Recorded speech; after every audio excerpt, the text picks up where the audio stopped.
Praise God. Praise the Lord. Hallelujah. I want to thank God for His mercy. I want to thank God for what I've done. I want to thank God because He's a faithful God. Whenever God says something, He always manifests that thing He said. Last week, since 2 weeks ago, I was preparing on a journey, a liberation in Delta State, Abo. And we do some night vigils with all the things I want to use for the liberation, praying. So I prayed about 2 days for the journey. I have a ministration. The sister of the family says, "Sir, you go to our father's house." I said, "I cannot go to your father's house.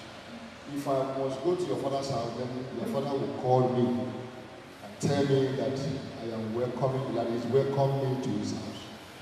Whereby your father is not aware I'm coming, I am not going to your father's house, I'm going to your own mother's house, where your brother lived. But what you will do for me, go to your father's house and get me a sound. I will stay there and reach your father's house." So he sent a message to our sister. That Wednesday while we were here, after the meeting, I went to the office to sit down with anointing oil and I want to use. That he prayed on it. That he uttered a word. He said, "You woman that is disturbing this family, off your hand." So as I was going, the lady called me. He said, "Sir, something happened." I said, "What happened?" He said, "Your sister went to the father's house to try and get sound. As she was coming back, the balcony where she was from enter inside the house. There is a door, a window by the side of the kitchen. And the compound is fenced with painted everywhere. So he said, the lady cannot see far. She can't see far without unless she uses glass. And that day she was not with glass. As she was coming, she now saw that there's a snake on that window, positioned herself to the balcony, to the burglary proof, to the entrance to the balcony. The minute she saw the thing, she was screaming. People that is outside came and they helped her and killed the snake. So when I went to the liberation, I started that night. I was doing it and God was faithful. After the liberation, I prayed for them, anoint everywhere. I tell the woman, something will happen, strange thing is going to happen in this house. You are going to be praying, use your knees and pray. I gave her a bottle of anointing and I said, use this oil.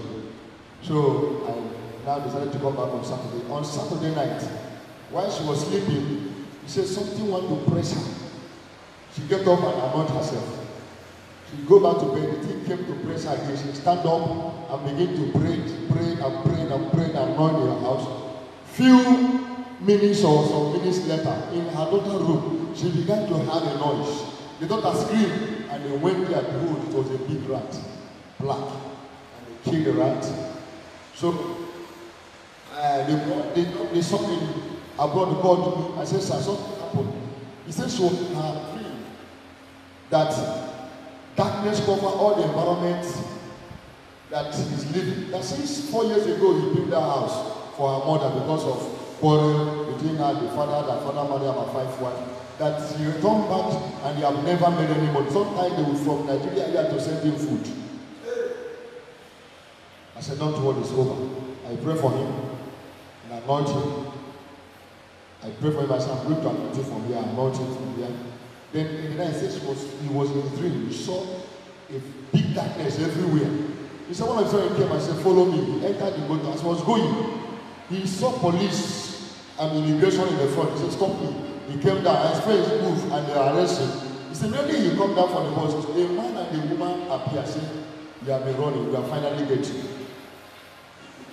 He said immediately he ran from them and he was running back to where he's living, that covered with darkness. As he was going, running from those people, two people appeared. Say he called, he did not know them. They appeared to him and said, "Stop running, follow us." And he followed those 2 people. They take him to his house, getting to the place, light has covered everywhere. He shouted, "Thank you, Jesus. Thank you, Jesus," in that room, and he woke up. And he called me and said, "The Lord has delivered you." I thank God. It was, in fact, till now I'm receiving calls from them. Things are happening in that family. I just want to thank God because it's not easy. He take me to that place and return back successful without any problem. And I thank God for all the testimonies they are giving to me, even the one they give to me this morning. I say, may the name of the Lord be glorified in Jesus' name. Hallelujah. We thank God for that testimony. Let deliverance remain permanent in Jesus' name.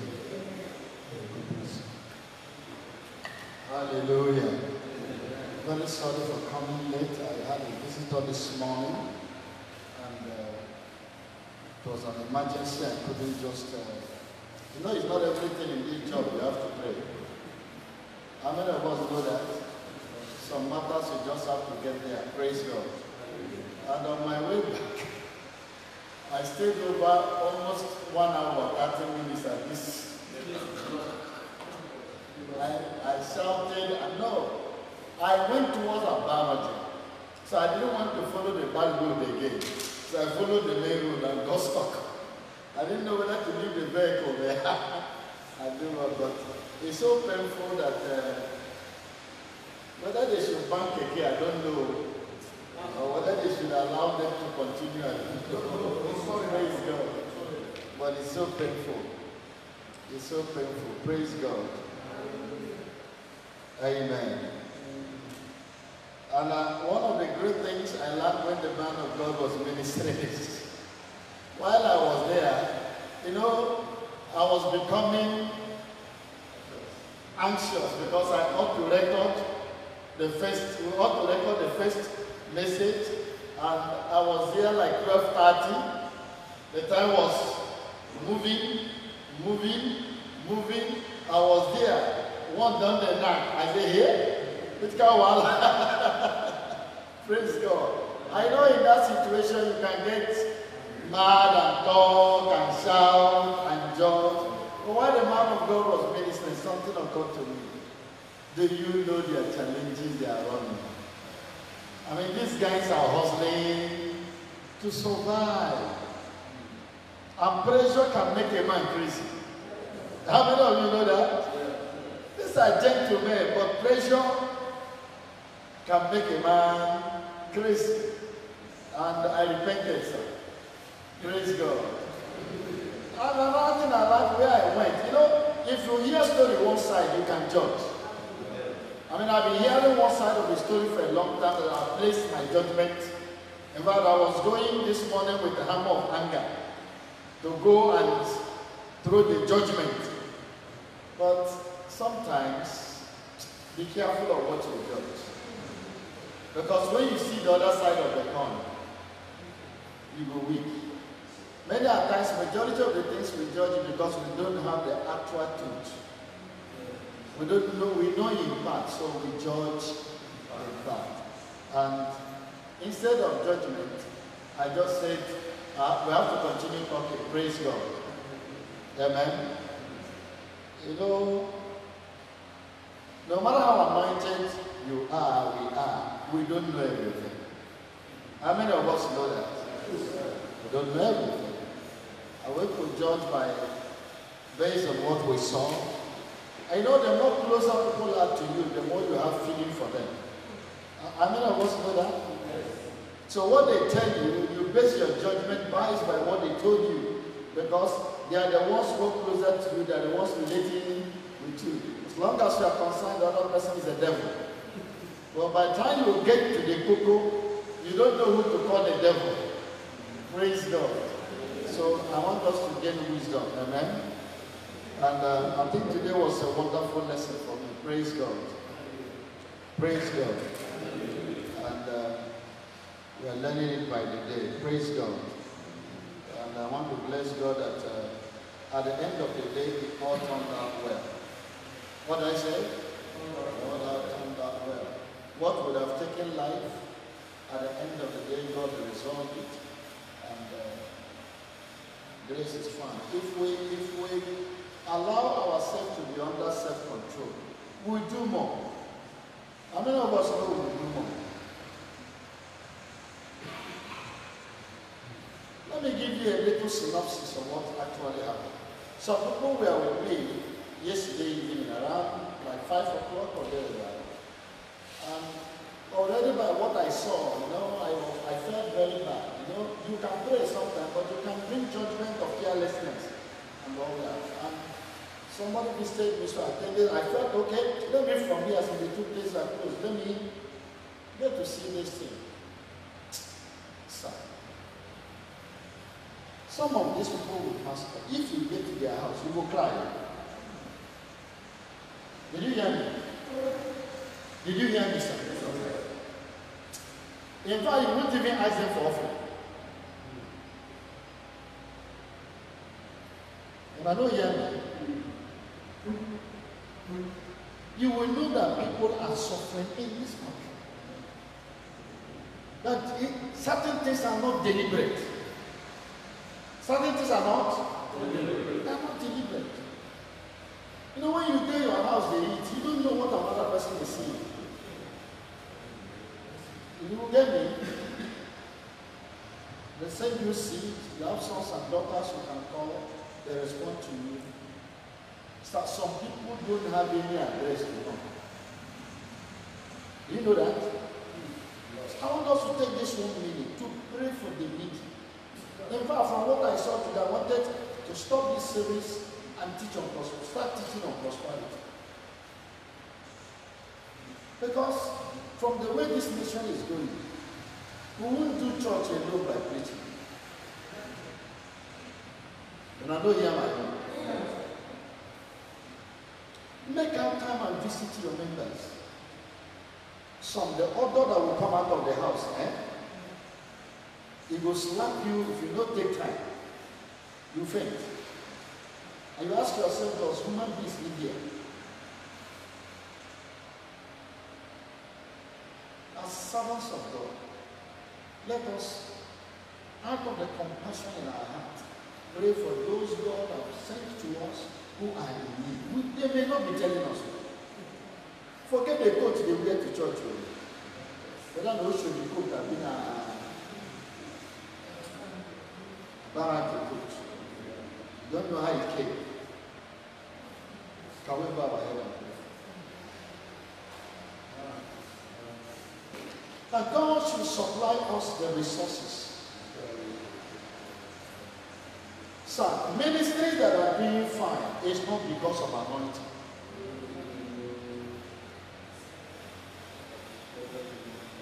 By God's grace, it's not a boasting. Grace is upon this life.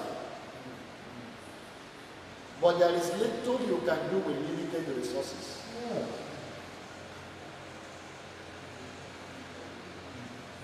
Successful programs come with successful publicity. You didn't hear me? Successful program comes with what? Successful publicity. Do you know that to package a media for a minister is money? You have to engage people. Do you know there's a way we package this media now as we are doing this program? Over 10,000 people will be watching us. There are people that can't even pray foul prayer, but when they are on Facebook, over 1,000 watch them. It takes money to package ministry. Ask God to grant us capacity. That God could help our people who are in dire need. Open your mouth and begin to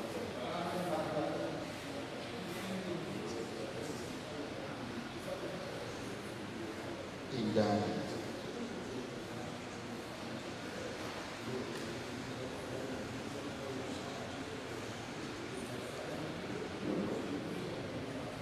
Minister in this package inside. You need people who will operate the cameras. You need people who will sit at the laptop and make sure they are doing the right thing. Do you know that pastors in Nigeria are paying people in India as we are live now?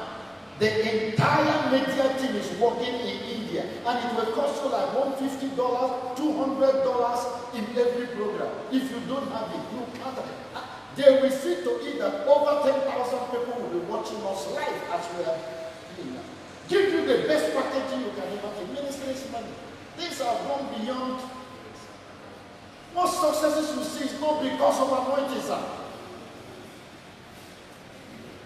One little miracle in your church, well advertised, well publicized, will make impact. But it takes money to put and package that publicity. Which boy, which media team will you engage and you will not pay? Which even instrumentalists will you pay? If you want to engage, there are singers you'll be bringing here every Wednesday. I am telling you, some people will run here and come to this place every Wednesday because of them. I know people running mentorship ministry. Every day they meet, they bring a special singer because these singers have their own aura. They have their own. Some people love music.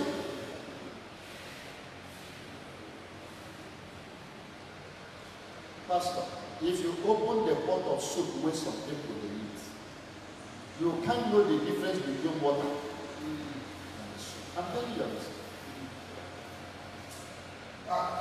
Just thank God for that. Thank God for that. In Jesus' name we pray. Amen. Have I crossed our heart? Praise God. It's so painful. Praise God. So, everything about whether we've completed this prophetic ministry, I'm going to run it up today, and probably the next thing we are going to start doing, director's side. We will deliberately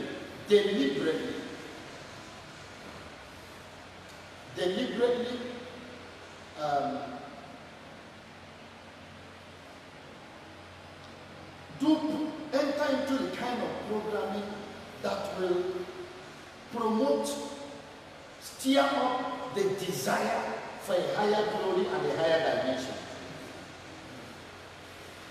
Are you understanding? Let's make it as a deliberate effort. In this assignment today, God has given me people, I've come to know people who have connected to me, not only in this country, but in various nations of the world. But I can tell you, there are people that the anointing you carry, if they have it,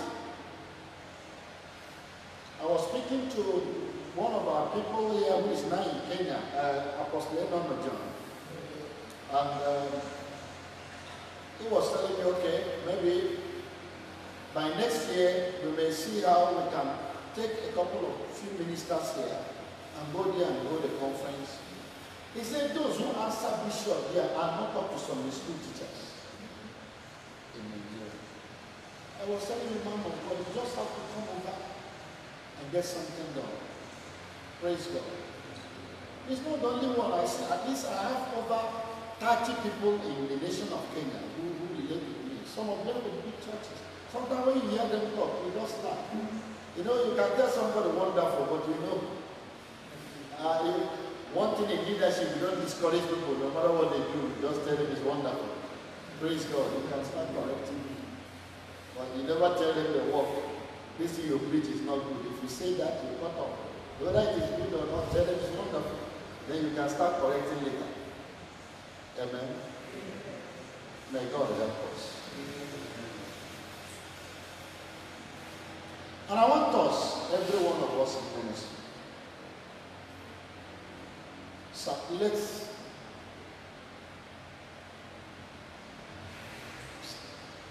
I'm not happy where I am. I'm not happy where I live.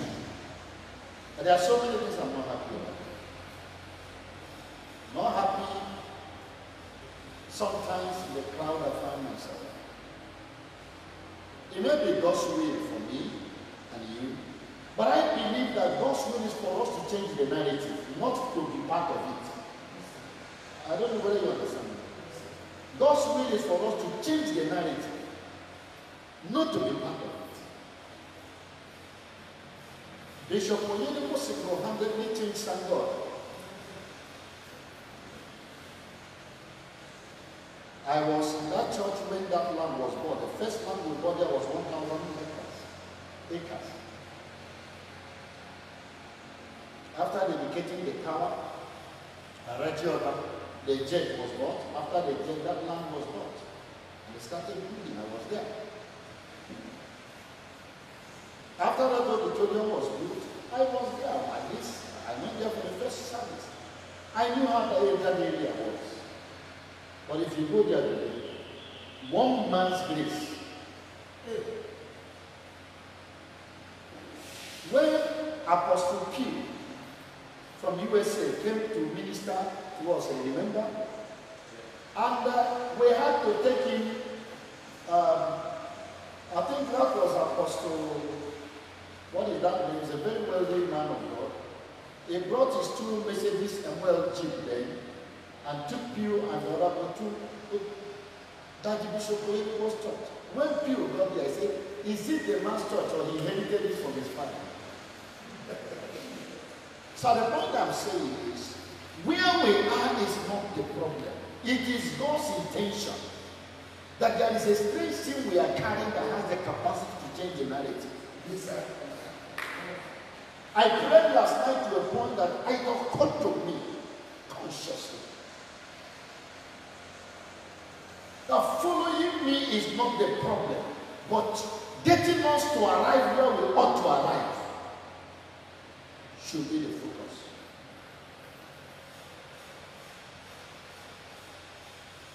If we cannot use grace to change the narrative of people, sir, we are talking story.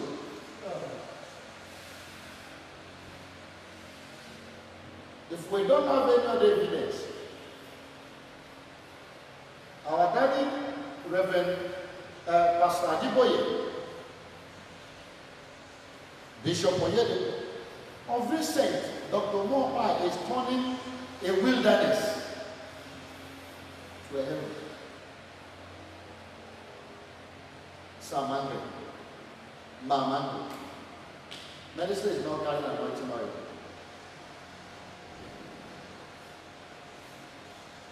This afternoon, I was so provoked that I prayed so much for everybody connected to me. I prayed until I got so tired and my voice cracked. In the night, you know, there are things that bother you, you just sit down. You don't even know how to pray. We will live and die like this. Sam, we are not getting younger.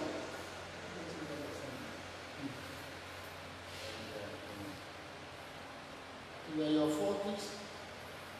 I don't know if you watch Cubana Mother's Day. And I don't watch out. I'm not saying anything bad. I watched his BBC interview.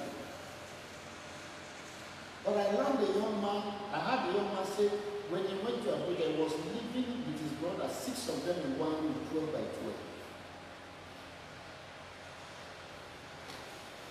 So, we must invite the principle of hard work. Principle of what? Hard work. Success we see anywhere. Salman, many nights when I don't feel like praying, I can watch YouTube from 12 o'clock till 5. I do that. For over 1 week now or 2 weeks, I just picked interest with God. I was supposed to speak with him in the US by November in the same meeting. And when he was invited, he said he's busy. He said he what? He's busy. And I picked interest to know this man that is busy. Sir, this man will start night vigil from 12 o'clock till 5 o'clock. Go to your YouTube. Every 12 o'clock, the man is live. I'm not talking, he's not sleeping. I ask myself, does this man sleep?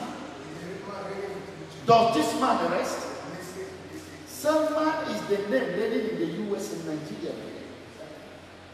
And I sat down, the Lord told me, it's not about anointing, I'm giving you grace. He works hard.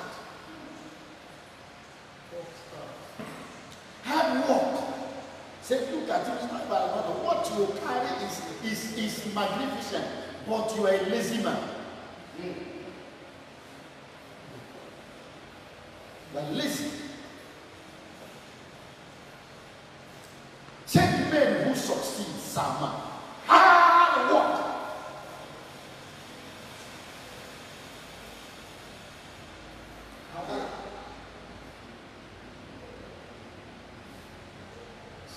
They fly from, this one will come here, we say we had night meeting. You sit small, fan, you don't even this, you sleep. This men will fly from one nation to another nation and start meeting.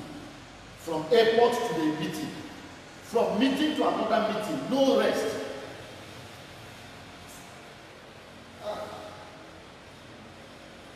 Sir, I must succeed.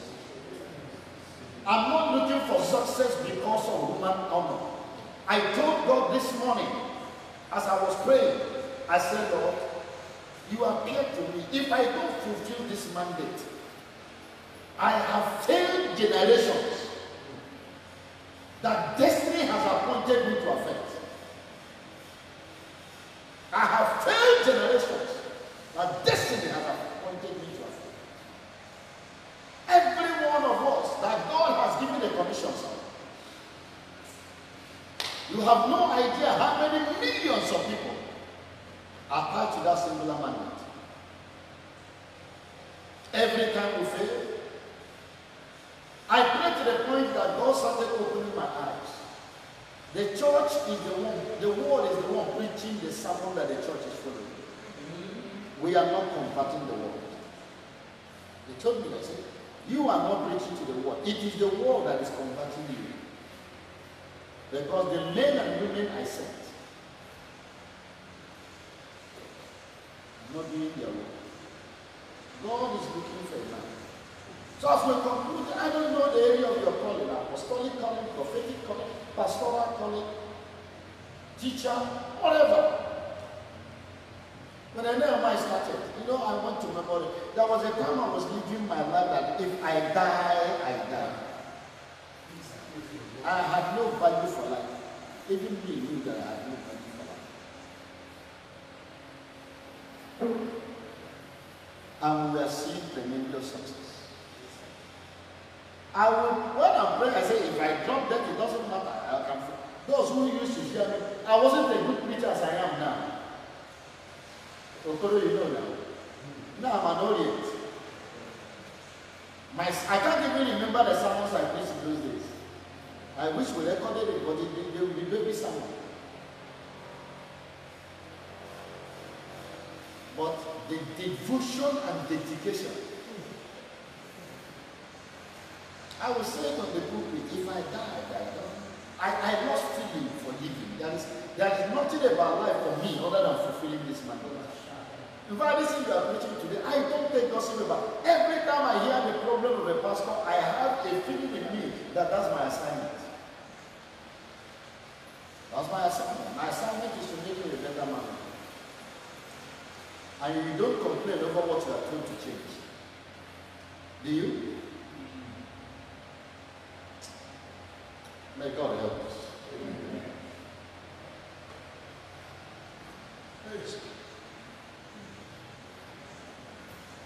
So we have been looking at how do we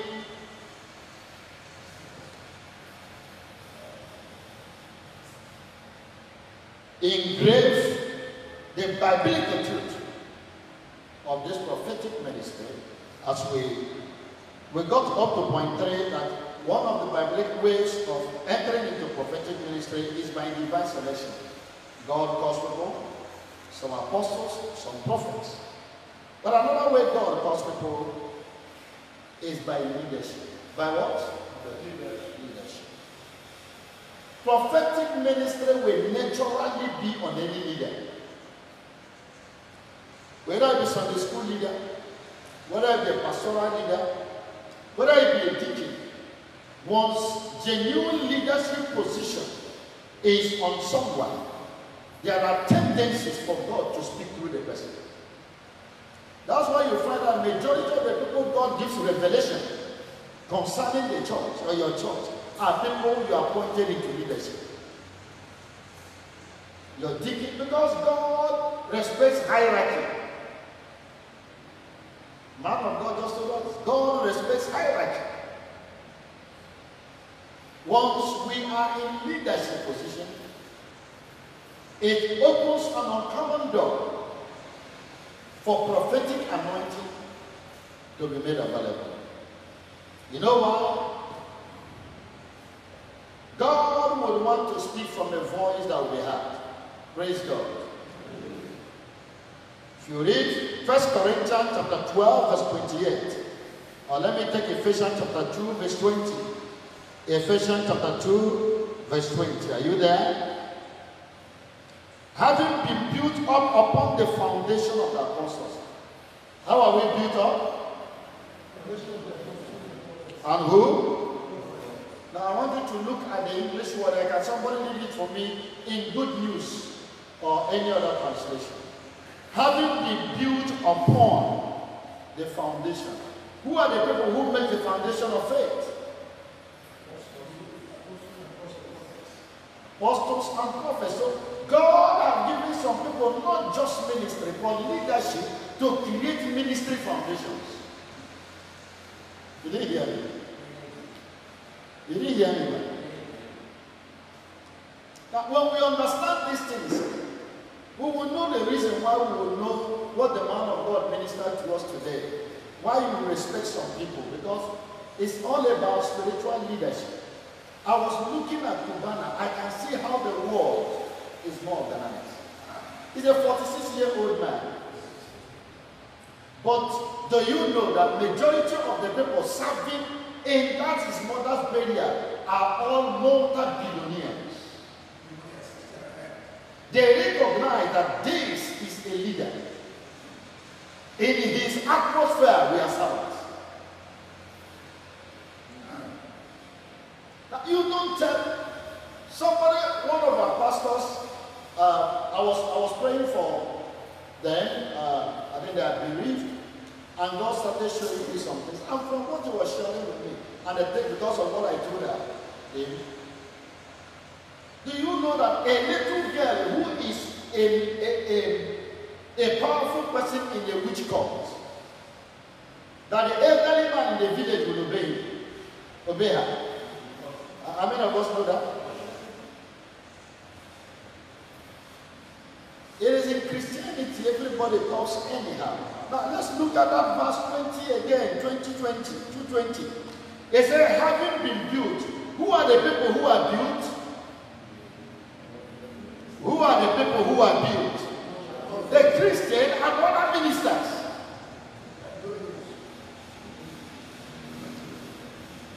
Somebody read it so that we will see. Good news.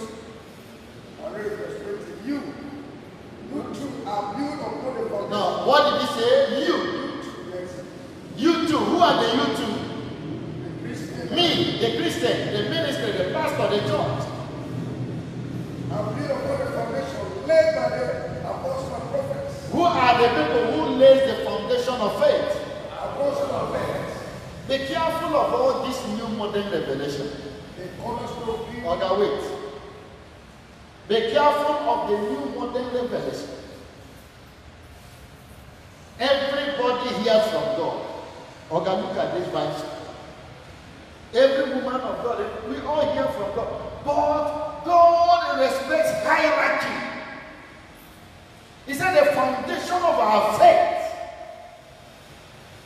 that will follow is built by not apostolic title, but men and women with provincial and provable and identifiable apostolic and prophetic ministry.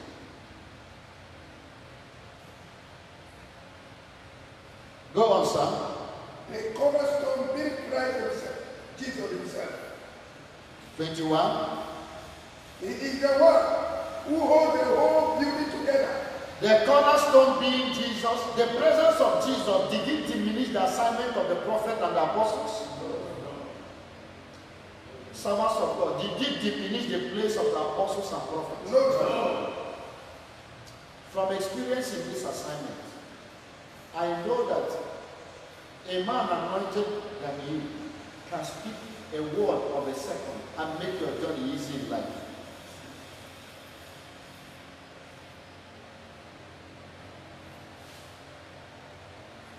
10 pastors can be here casting out a demon, and another man walks in, and the demon sees him.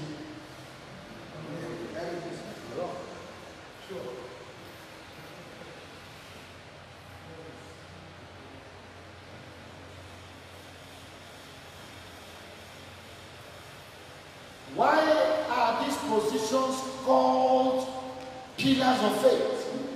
Because leadership. God invests what? In leadership. Everybody say God invests in leadership.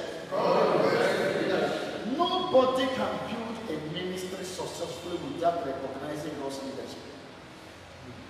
Can't grow in this world. Check anybody who is built around ego, who never recognizes those God have put ahead of them. They stumble in this world.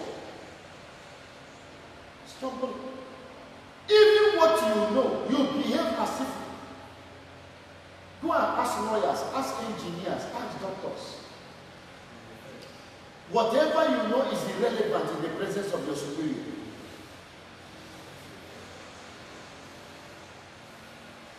We have some of them here. Jerusha is here. Dr. Ansa is here. Some of them are here. There is nothing you can do once your superior says, go and do it here. You believe he knows better. There's nothing you can do about it. The Bible is returning us back why we are not doing it. We are all over proving we sabi. And is he paying anybody? It's not paying. Now, do you know that corporate anointing will not work in an environment where leadership is not recognized?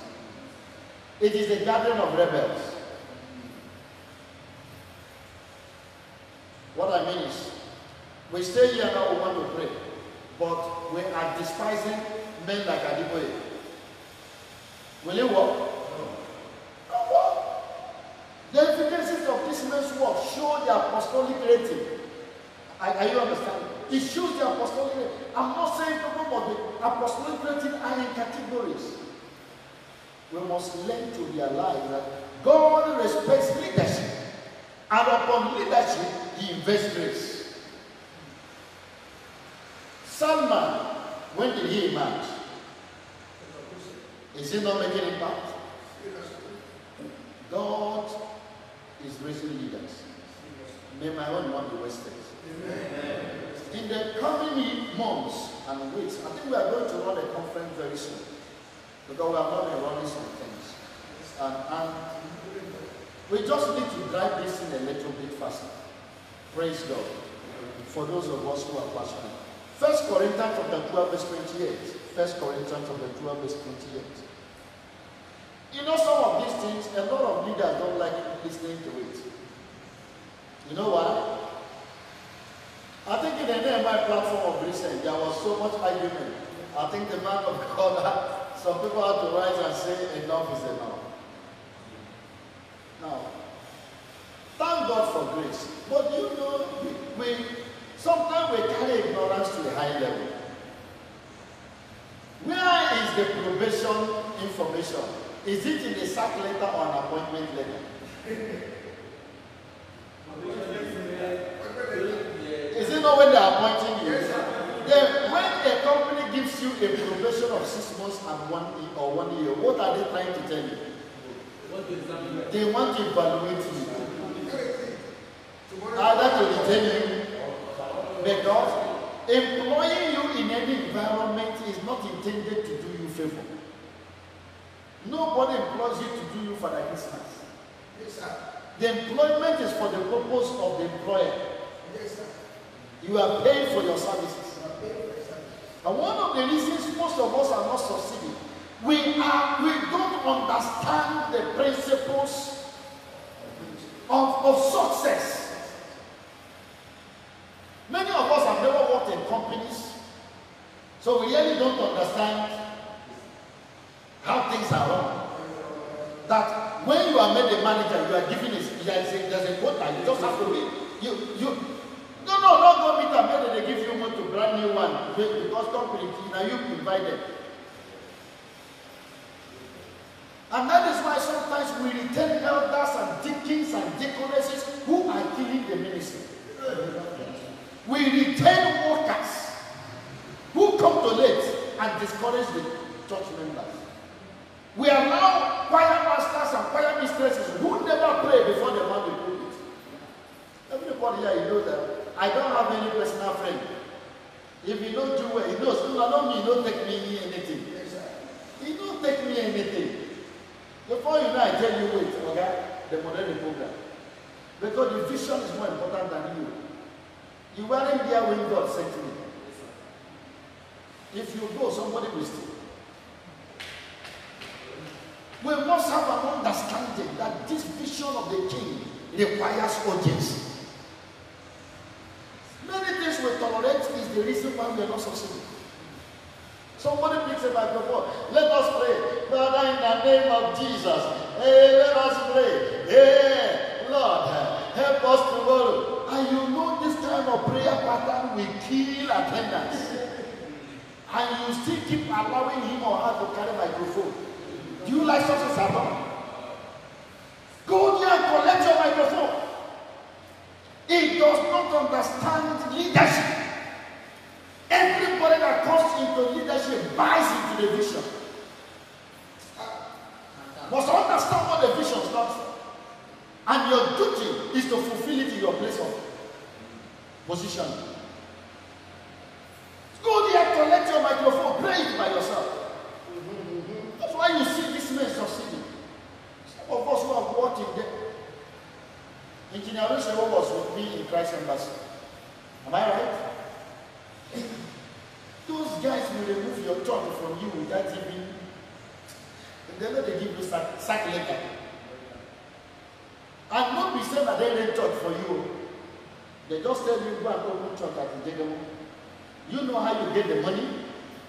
Never you come to a minister's meeting and tell them that you can't buy equipment. As long as they're concerned, you don't have the passion for the vision. May God help us. May God help us. Number 5. Prophetic ministry also comes by impartation. Numbers chapter 11, verse 25 to 26. Okay, 12 Corinthians 12:28. God has appointed some. What is the word used here? Appointed. Appointed some. Now, when you decide to select out of a group, what are you creating? What are you creating? Leadership. Leadership. Ministry calling is not just calling, they are leadership positions. From the day the 12 apostles were selected, they came into leadership. And it is demanded that everybody that was in the group must obey them. And that is why, after the Lord went and Judas committed, they said, let's choose from among us the person who was there from the beginning. So there were people who had been there. Why does he choose the 12? Sir, he took a 12 hours prayer overnight. There are qualities God sees in people before selecting them. Go and check the dossier of great men God is using. They are naturally gifted people. Go and check their dossier. Whether they are academic dossier, whether they are skilled handwork people. Check their. There are people that are engrafted and God knows that this will perform. Do you know there are hard workers, people who are hard working naturally? There are lazy people. There are people, if you give them 1 million, they go and sleep. Have you met people like that? As soon as they get 1 million, they say, Baba, go and fry chicken. Until the 1 million remain 25,000, he will not move again. People like that, God does not commit assignment to their heart. Leadership is by, what did he call it, sir? Appointment. Appointment. divine selection. Thank you for that message, sir. If we really understand this, we will close our mouth. We won't talk anyhow. Just because you saw one prophecy and you lay the hand on one person. Do you know what God is doing with other people in their cities? Do you know? One of the things I know that as you grow in spiritual realm, one of the easy things you will understand is that if God deals with you at this your level, you cannot imagine the level these great men are enjoying. There are things I say when I imagine what happens around me. I know that as I hear today, whether you are in the secret or not, if you talk against me, you are in trouble. I don't need anybody. I may not know, but I know that both poverty and hardship, everything bad will start happening around me. Even the family I came from, everyone has come to know that. But you do anything against this man, you run into problem. It got so scary at a point in my life that if I remember one day my second son just said something bad to me. As he was just saying it, I saw him slump right in my presence. And I said, God forgive me. Now I used to ask myself, if at this my level, this tertiary level, hey, how dare you raise your mouth against an anointed of God? When God selects people, He respects them. That's why, as a leader, begin to respect the anointing upon our heads. Sir, there is oil on your head. And we must live in the consciousness of the knowledge of this oil. I've shared with you here what happened to me. It's not last year, yes? I felt so wounded in my spirit that I just told myself, make I rest, John. I really wanted to take things easy. And I made up my mind. I said, let me take things easy. I just finished talking it and came and sat down. And I was watching Faith TV. Suddenly I saw somebody walk in and sat on the next chair. It was like a dream, but like a vision. But it was just, then he sat there and looked at me. He said, you dare not do that. He said, my oil is upon your head and my eagle upon your shoulder. You are not like other people. You can't do that. So you are too special. Leadership is grace engrafted.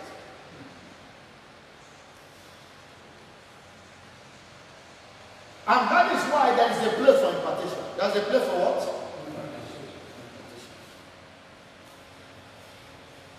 Numbers chapter 11 verse 25. 26. Numbers 11, 25, 26. Then the Lord came down in a cloud and spoke to him.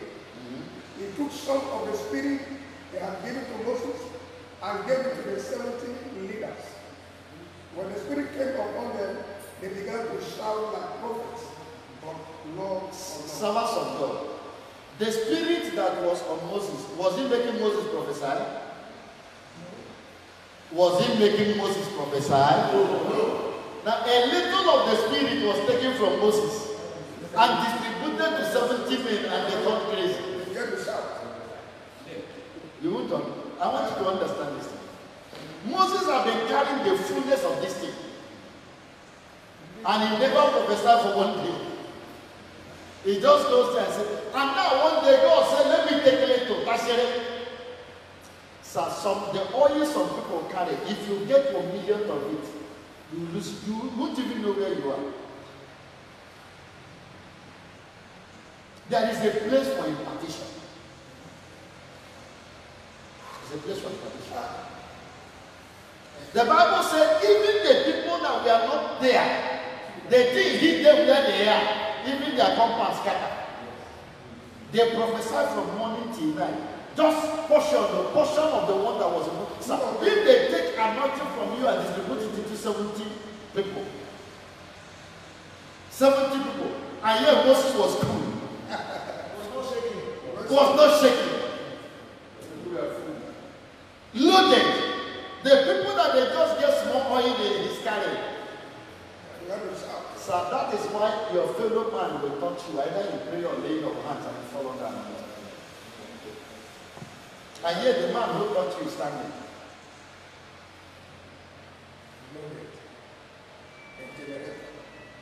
He's a generator of energy. Sir, there are men and women who have spent time to generate spiritual energy. May God give us grace. Amen. If you are sleeping in this meeting, I have nothing to just worry myself aside. 270 leaders, elder and elder, have stayed in the camp and have not gone out to the tent. Then they come, the Spirit came upon them, and they too began to shout like prophets. They started shouting like prophets. It didn't say that they were shouting. Sir, if something where big person will catch you, you will shout.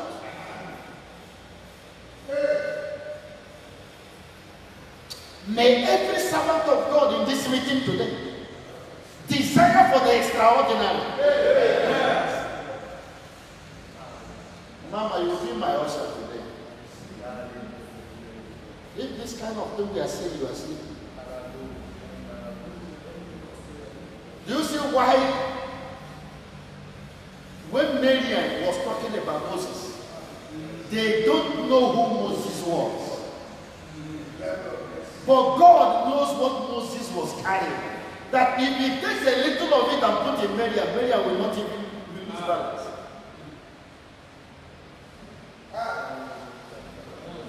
A man is speaking to a congregation of 100 people that are not converted, and you are insulting to a man who is speaking to 100,000, and they are vibrant. You say you shouldn't see a psychiatrist. You go and see a psychiatric doctor because he said it's not working. 20 people in our church who have not even converted them. And you are now abusing a man whose grace is speaking to 50,000. And out of the 50,000, you can see violent men and women in grace. Loaded by God. Loaded with exponential grace. And you pick Bible like because you quoted James chapter 1 verse 1, you think you're a man of God.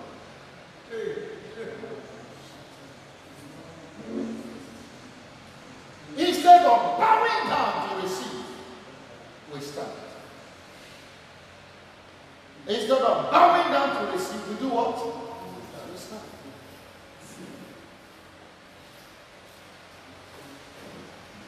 Second Kings chapter 2 verse 15. 2 Kings chapter 2 verse 15. Are you blessed? May God raise for us today uncommon grace and anointing. Amen. For uncommon evidences. Amen. Chapter 2 verse 15. When the sons of the prophets who were watching at Jericho saw him, they said, the spirit of Elijah rested on Elisha. And what did they do? And they came to him and bowed themselves to the ground before him. Now, 2 minutes ago they were equal to Elisha. But they saw the spirit of who? May God open our eyes to see. We are not seeing. Now, when they saw, they bowed, because whatever you bow for, you receive.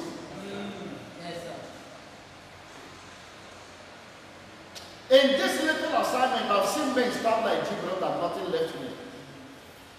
And I just look at them and pray with my face. Jesus, Bible said Jesus could not do anything because they looked down on him. Is his brother not here? I used to have a very good friend, a man of God, very close to me. Very senior minister, I respected him. But we got close and got close. That the closeness was making me too familiar. That I started taking the relationship for granted. One day, I sat in my heart. The Lord came to me and said, if you start looking at him as a friend, as an helper, you gain nothing. From that day on, as familiar as we are, every time I'm in his presence, I have the knowledge that I'm in the presence of grace.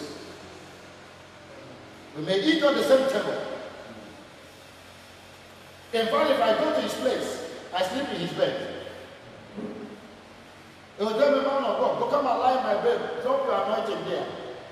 He doesn't know I'm tapping the anointing. What have I got there to drop? He don't receive my own. When I see that I'm vibrating, he said drop it. He doesn't know I'm collecting. Lakuto bagada, lakuto bagada. What am I dropping? Now, unless which catch you, now you poor man go to spray money of policeman. It is a poor man when witch catch. The witch in his village don't kill and finish. You see a billionaire in the dance. You take your 100 naira. He's a madman. You don't spend money on somebody richer than you. I was watching the high priest Kubana. One of the people said, if I spend money on you, will you collect? He said, unless the village people want to kill them. How do you spend money on somebody who doesn't need your money? So, from that day, even when if I go to his house and we are eating, because once I'm around, we eat from the same plate. I don't mean they don't serve. He will say, bring spoon, bring spoon, bring spoon. This is my brother, we eat it. As I'm eating, every time I put spoon, I say, God, I collect. I collect, mouth to mouth, hand to hand, leg to leg. And I can see literally everything working in him, working in me. Whether it is financial grace, whether it is favor, whether it is anointing, I see the same thing implicated. But the devil wanted me to lose it with familiarity.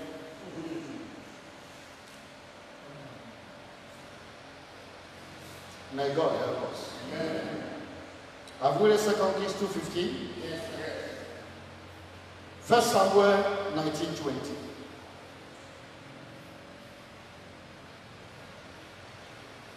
Who has God connected you with that refuse familiarity to destroy what God wants you to collect? Do you know one of the greatest qualities of the apostles? It is living with Jesus for 3 years and never caught up in familiarity. Living with Jesus, if it is the pastors of today, the only one that caught up with familiarity is only. They will know he don't go school, they will know in grammar not go. They will know when he went to the toilet and how he slept anyhow.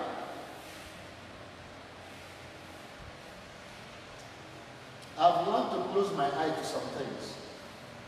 If you want to go far, may we go far in Jesus' name. Amen. And Saul sent messengers to take David. And when they saw the company of the prophets prophesying, and Samuel standing as appointed head over them, the Spirit of God came upon We got it all. Who was standing ahead of them? Samuel. The major prophet in town. Am I right? This is a man anointed a prophet when the urine and the timing was no longer working. Bible said in the books of First Samuel, chapter 3, verse 1. It said, for the voice of God was cast in those days, for there was no vision. And you know that God said that the high priest, Aaron, will always wear the tammy and the urine, so that the people will know the will of God. So God's voice was not coming. But there was a prophet that came to Eli. A prophet declared unto Eli that great things were coming to happen. When the man was available, the boys were prophesying anyhow. It was so much in an atmosphere that even when messengers came, the anointing caught them. Sir, there is grace. That's good. That's good. May we not ignore what is important. be prophet, messenger, soldiers. They got into that atmosphere. Impartation was anyhow. Do you know how many pastors have died because they never recognized authority over them to speak on their life when they are traveling? You know how many pastors that have died? God told Paul, said, and God preserved the life of Timothy for my sake, knowing that I will fall into sorrow. Who told you that we are all the same?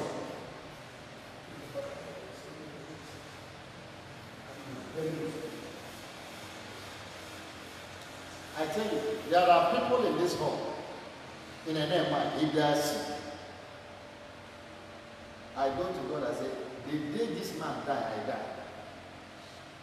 The day this one died, that day just collect me, let's go together. Because this person is important to my life. Now I've seen some of them pass near-death experiences and God delivered them. Take anyone who is deeply connected to you in ministry. I don't mean the one you just say, that you go to God and say, God, you come. Don't let this one happen. Surgery is the place for impartation.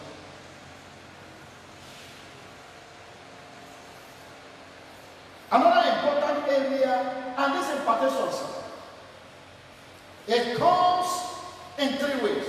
There's a place for laying of hands. Not the type that we rush. No. One of the things I learned from a man of God, and I've been using it. It may work for me, may not work for another person, but it does work for me. Every time I am in a conference or in a meeting, and a man carrying grace is speaking, it's like I open my whole door. I don't just collect the word, I swallow him. Because I have the understanding that everyone anointed by God is a spirit.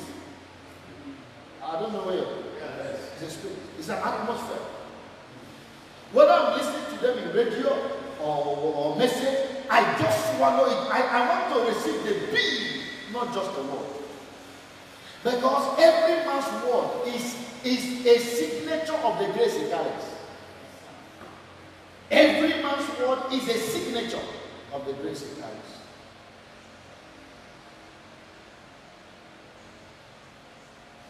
Every time you contact the signature of a lady work, prosperity blossom. Praise God. I want us as ministers, we live in a world of ego, in a world where everybody wants to claim in something. Please, let's not allow it to affect our lives. Another aspect is priestly calling. I've already said that. Once you are a priest, in 1 Samuel chapter 2, verse 27 to 36, we saw that a prophet, an unknown prophet, or a man of God, as the Bible put it, came and told Eli. In other words, there were people still speaking to God, but there was a priestly prophet and priestly anointing that was no longer speaking in those days. In 1 Samuel 31, the Bible said, and in those days there were no visions and nothing. In Exodus chapter 28, verse 30, can somebody read it for me? Exodus chapter 28, verse 30. 28, verse 30. Exodus 28, verse 30.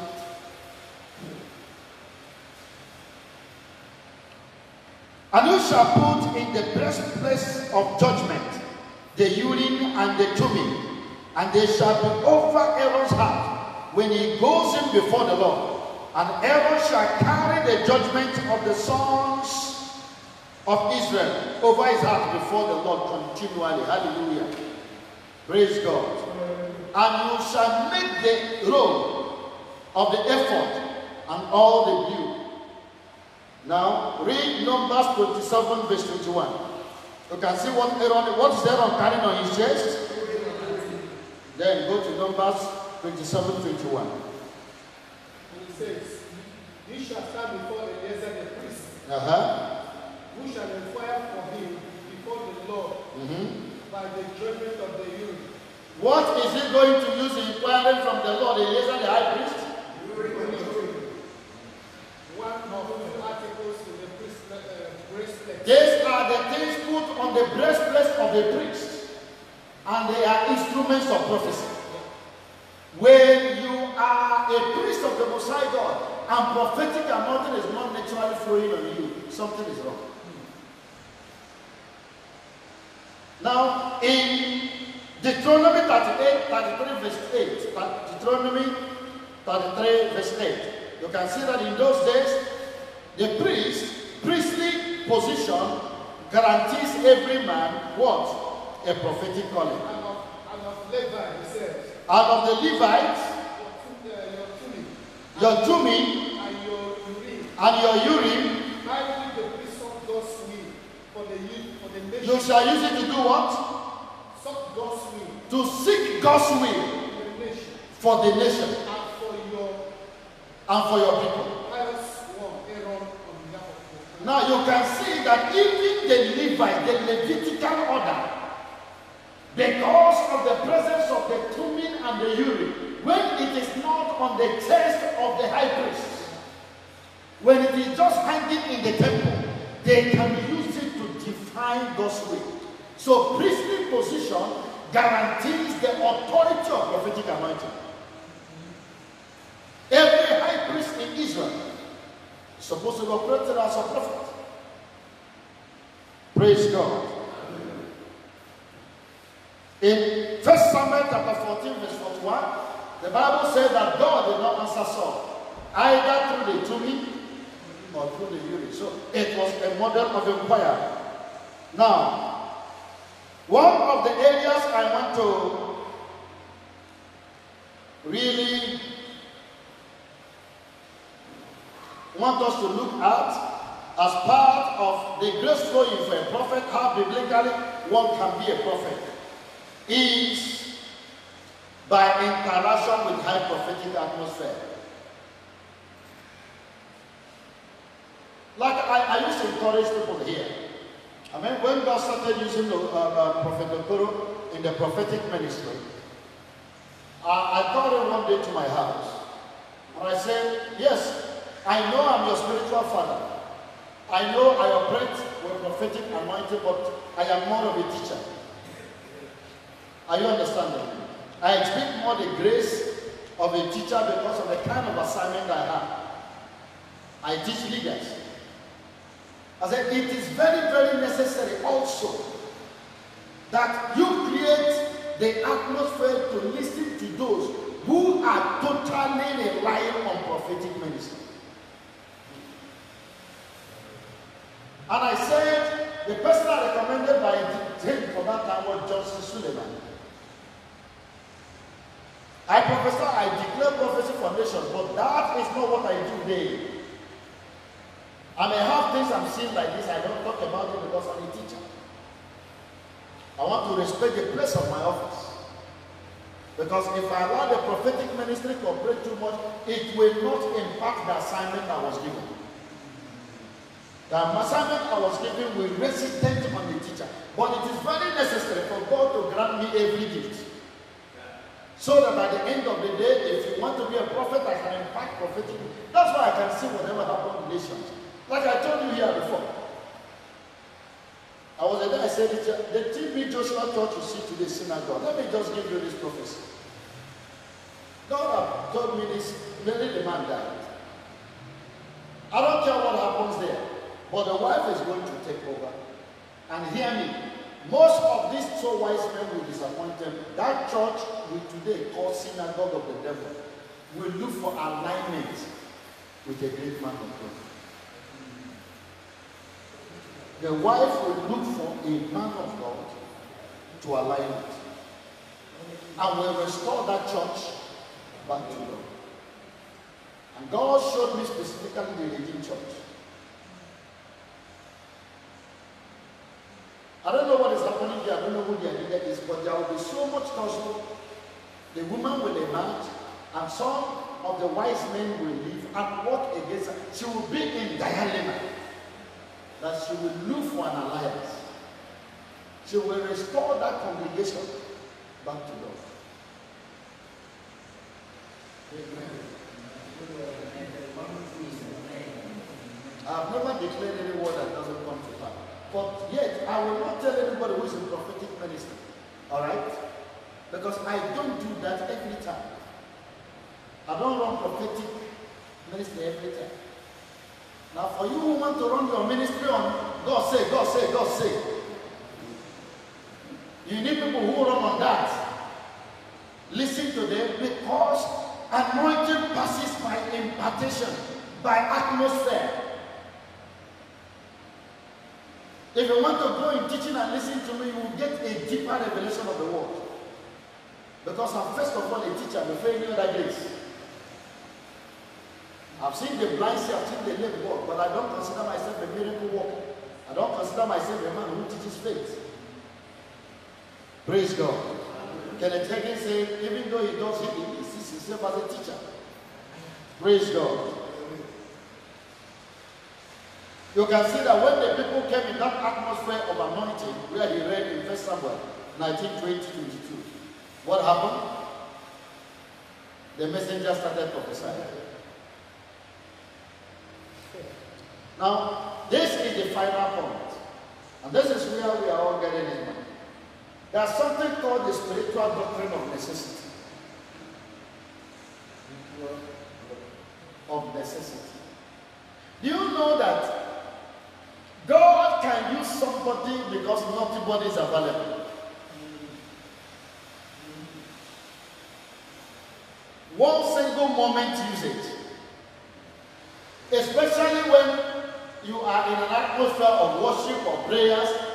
Have you ever been in a place of prayer and somebody who have never had a prophetic talent before, God will just reveal something to them? Yes. That doesn't make them a prophet, but that is a prophecy. God uses that a lot. In other words, if you can stimulate, if you can learn how to stimulate a spiritual atmosphere consistently in church, God will continue meeting people at the point of prophetic grace. Go to Chronicles, 2 Chronicles chapter 20, verse 4. 2 Chronicles chapter 20, verse 4. Now, the person God used like that, yes, he used him to prophesy. He's a prophet, but I call him emergency prophet because it may never happen again. 2 Chronicles chapter 4, chapter 20, verse 4 and verse 14. And Judah gathered together to ask help. What did they do, sir? They gathered together To do what? to ask help. To ask her. In other words, Jehoshaphat, a righteous king, gathered the people to pray, and Jehoshaphat, a righteous man, was praying. So it was in a great atmosphere. Just like where we are now, God can reveal something to you. God can give somebody a powerful revelation. Now go to verse 14. The Spirit of the Lord came upon Gehazi, son of Zechariah, the son of Benaiah, the son of Jed, the son of Mahan, the Levite of the sons of Asaph, in the midst of the assembly. This man was never a prophet before, have never prophesied before. But because of the doctrine of necessity, it was necessary for God to do something extraordinary. God needed to answer the people, and God was looking for a vessel to use. Sometimes